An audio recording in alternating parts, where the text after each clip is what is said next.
College থেকে ফেরার সময় একটা ট্রেন মিস করে বর্ধমান স্টেশনে বেশ খানিকক্ষণ বসে থাকতে হলো। তো দুপুরবেলা বাড়ি ফেরার সময় খিদেও পেয়েছে।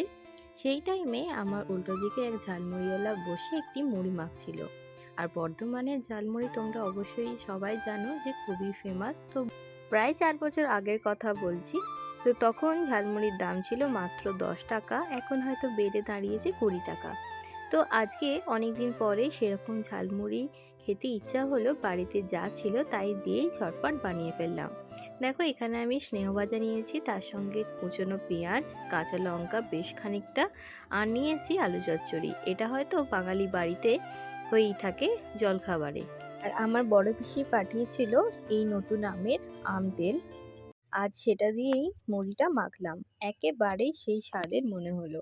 তো তোমরাও যারা ঝালমুড়ি খেতে ইচ্ছা করে তারা আমার মতন করে অবশ্যই একবার বানিয়ে দেখতে পারো। এরপরে দেখো, মুড়িটাকে দিয়ে খুব ভালোভাবে হাত দিয়ে মেখে নিয়েছি। আর এখানে তেলটা অনেকটাই কম হয়ে গেছে, আমাকে পরবর্তীকালে আবারও তেল দিয়ে ভালো করে আম তেলটাকে রোদে দিতে হয়েছে। আর এ কদিন যেহেতু মেঘলা ওয়েদার, সেই জন্য রোদে দিতে পারিনি।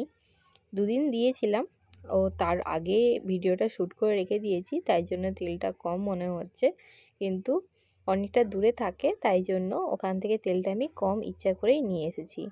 দেখো, এই সমস্তগুলো ভালোভাবে মেখে অবশ্যই কিন্তু একবার এই ঝালমুড়িটা বানাতে পারো। ঘরোয়াভাবে তৈরি করলাম, কেমন হয়েছে অবশ্যই কমেন্ট করে জানিও।